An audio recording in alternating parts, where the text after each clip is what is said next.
Hello, my dear friends, and welcome back to Seniors Stop. I'm Helen, and it's so lovely to be here, sharing a quiet moment with you. You know, some days, do you feel this way?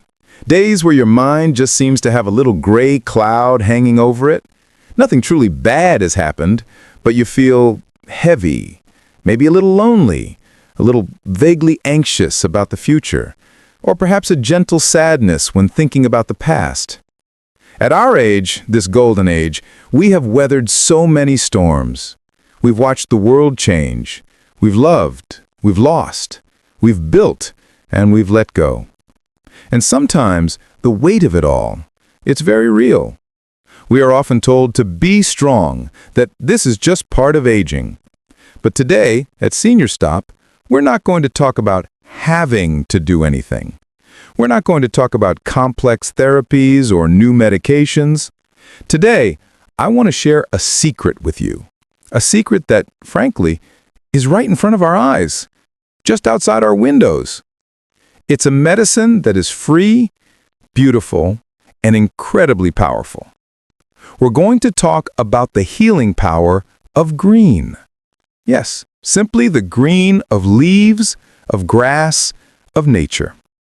I recently read a fascinating scientific study, and I felt I had to share it with you immediately.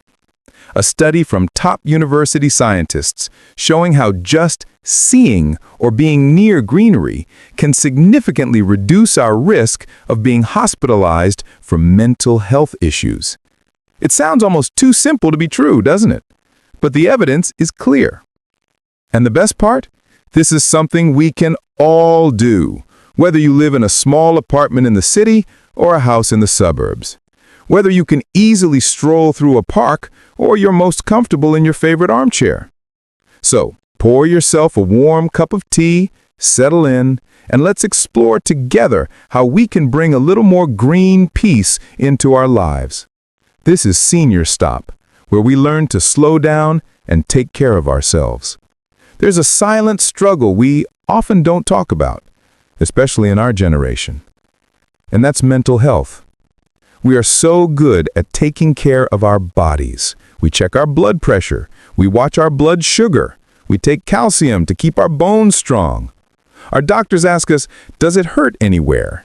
And we point to our knees, to our backs. But when was the last time someone asked you, how was your mind today? Or, does your heart feel at peace? The truth is, we seniors face so many invisible challenges.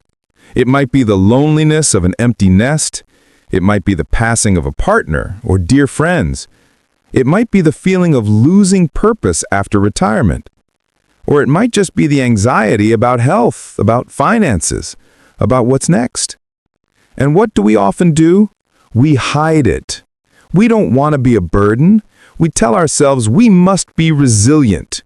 Oh, I'm fine, we say, even when we feel like we're breaking inside. Isolation, anxiety, depression, these are uninvited guests that so many of us host daily. And sometimes these feelings become too much to bear, and they can lead to more serious problems. Some studies show that older adults are at a high risk for anxiety disorders. And sadly, undiagnosed depression in seniors is very common. It's not just feeling blue. It's an emptiness, a loss of interest in things you used to love, a feeling of being tired all the time. And then there's memory. We all fear those words, dementia or Alzheimer's. We do our Sudoku puzzles, we try to keep our brains active. But what if I told you that an element in our environment, something we often take for granted, could be a powerful protective shield for all of these issues? Something as simple as the tree outside your window. Now, let's talk about the science part. Don't worry, I'll keep it very simple. There's a very large study that was just published in a prestigious medical journal called the BMJ, the British Medical Journal. This study was led by professors from Monash University in Australia. This wasn't a small survey of a few hundred people. These researchers did something extraordinary. They collected data from, get this, 11.4 million hospital admissions from mental health disorders. A huge number. They didn't just do this in one place. They looked at data from 7 different countries all over the world. Australia, Brazil, Canada, Chile, New Zealand, South Korea, and Thailand. This is so important because it shows this isn't just true for one culture or one climate. And they looked at this data over a very long period, more than 20 years, from 2000 to 2019. So what did they do with all this data? They used satellite imagery. Yes, the satellites orbiting our Earth. These satellites have a special tool. They call it NDVI, but we'll just call it the greenness meter, that measures how green every single area is.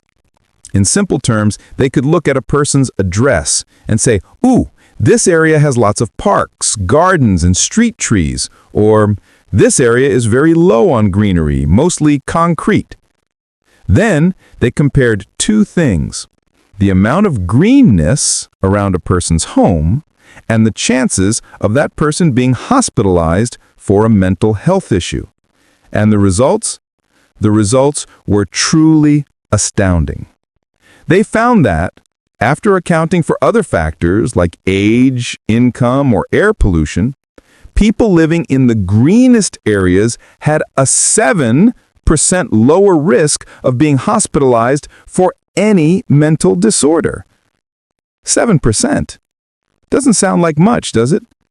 But when you apply that number to millions of people, millions of hospital visits, it translates to preventing hundreds of thousands of personal tragedies every year. But here is the most exciting part, especially for us at Senior Stop. They looked at specific types of mental health issues.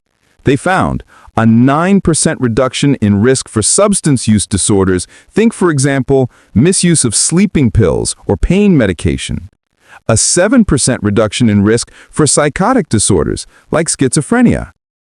And this is so important, a 6% reduction in risk for dementia.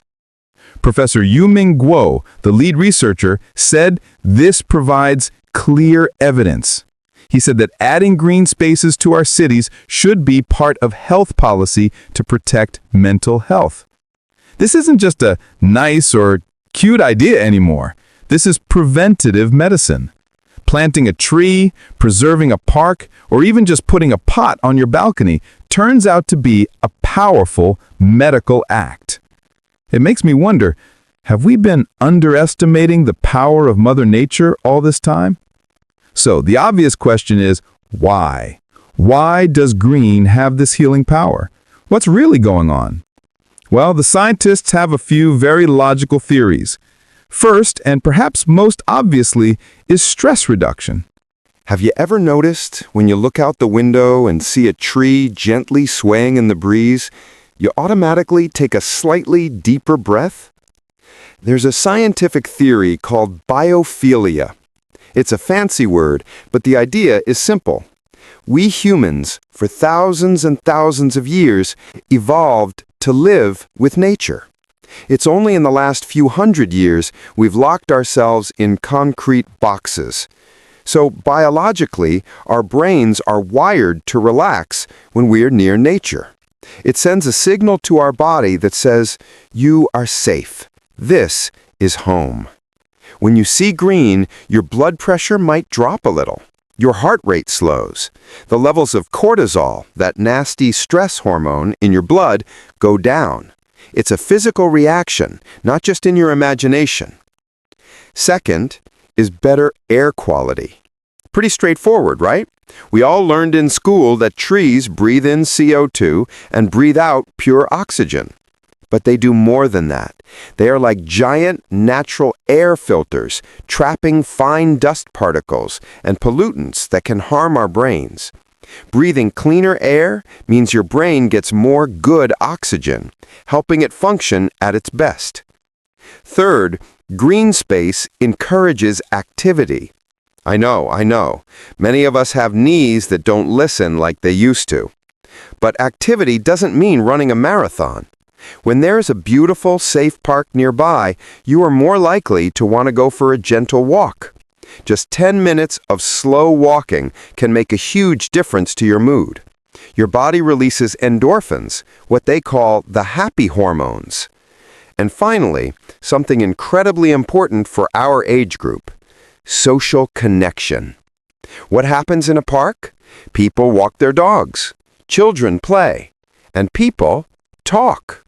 You might nod at a neighbor, you might sit on a bench and just watch life go by. This helps fight the biggest enemy of senior mental health: isolation. Isolation can be as devastating to the spirit as a disease is to the body. Green spaces invite us to be part of a community, even if we are just sitting and observing. Less stress, cleaner air, more movement, and more social connection. Those 4 things provided for free by the tree outside your home. Isn't that wonderful? Now, I know what some of you are thinking.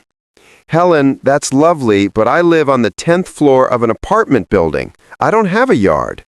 Helen, my knees are bad. I can't go for walks in the park. I have a black thumb. Every plant I own dies. I hear you. I really do. The promise of Senior Stop is that we find practical, easy solutions. And the good news is, you don't have to live in a forest to get the benefits.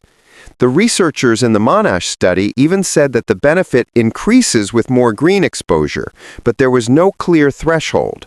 That means every little bit of green counts. So, here are a few incredibly simple ways we can prescribe ourselves a little vitamin G. Vitamin green. First solution, maximize your window. This is the easiest thing you can do. If you have a window that looks out onto anything green, even a single tree down the street, a bush or a patch of sky, make it your healing station. Put your favorite armchair, the one you read in or listen to the radio in, right by that window. Instead of facing into the room, face out. Every day, take 5 to 10 minutes and just look. Do nothing. Just watch the tree. Watch the leaves move. Watch the light change. Call it your eye-bathing moment. You are giving your brain a rest, lowering that cortisol. That is just as valid as meditation. Second solution, bring nature indoors. If you can't go out to nature, bring nature in. Many people are afraid of houseplants. Please, don't be. You don't need to start with a complicated garden. Start with one plant. I highly recommend a few immortal plants, like the snake plant. You can forget to water it for weeks, and it's fine. And it's one of the best air-purifying plants. Or the pothos plant, this beautiful one with heart-shaped leaves. It can grow in low light, and you can literally watch it grow. Or a peace lily, which even tells you when it's thirsty by drooping its leaves a bit, and it perks right up after you water it. Place that plant somewhere you can see it often, on your kitchen counter, next to the TV, on your bedside table. The act of caring for something, even a small plant, gives us a sense of purpose. Watching it thrive, that is joy. And the third solution, the balcony oasis. If you're lucky enough to have a small balcony, that is a gold mine. You don't need much, a small chair and a couple of pots. Try planting some herbs like mint or rosemary. Not only do you get the green, but when you brush your hands against the leaves, the scent is released. That's aromatherapy right at home. Nothing better than a cup of tea with a fresh mint leaf you grew yourself. And the final solution, for those who truly cannot have real plants, the power of images. Would you believe studies in hospitals have shown that patients recovering from surgery, if their room has a picture of a nature scene, they require less pain medication and recover faster than those staring at a blank wall? So, if you can't have a real plant, get a beautiful calendar or a large photograph of a forest, a beach, or a mountain. Hang it where you can see it. Or turn on the TV. But instead of the news, which can be stressful, put on a nature program. Watch the birds. Watch the whales. Your brain will still respond positively to those natural images. See? So many options. Easy, inexpensive, no striving required.